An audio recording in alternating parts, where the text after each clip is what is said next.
Lawsuit against cable host Nancy Grace, accusing her of intentionally inflicting emotional distress on a guest who committed suicide the next day. A judge has ruled that Grace's testimony can be videotaped, but her attorneys are fighting back, and Chris Cuomo explains why.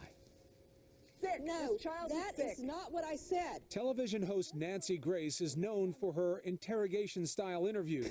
But in September 2006, she was the one under fire when 21-year-old Melinda Duckett committed suicide after a phone interview on Grace's show.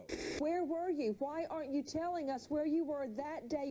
Duckett was the mother of missing 2-year-old Trenton Duckett, who had disappeared from his bedroom that August. Why aren't you telling us and giving us a clear picture where you were before your son was kidnapped? Because I'm not going to put those kind of details out. Why? Because I was told not to. Grace continued to press Duckett, at one point hinting she was hiding something. Miss Duckett, you're not telling us for a reason.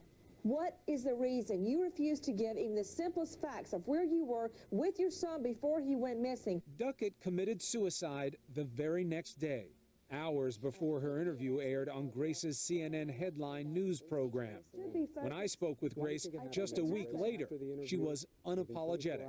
I think it happened because Melinda Duckett may very well know where her son was. If anything, I would suggest guilt caused her to commit suicide. But Duckett's family disagrees and has spent the past 4 years in a legal battle with Grace and CNN, claiming Grace's intentional infliction of emotional distress led Duckett to commit suicide.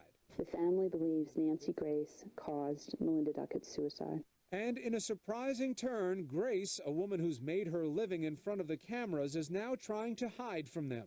In a motion obtained by ABC News, Grace's lawyers argue videotaping her testimony could lead to, quote, annoyance, embarrassment, oppression, and undue harm should the videotape be released prior to trial. For Good Morning America, Chris Cuomo, ABC News, New York. And the little boy, Trenton Duckett, still has not been found.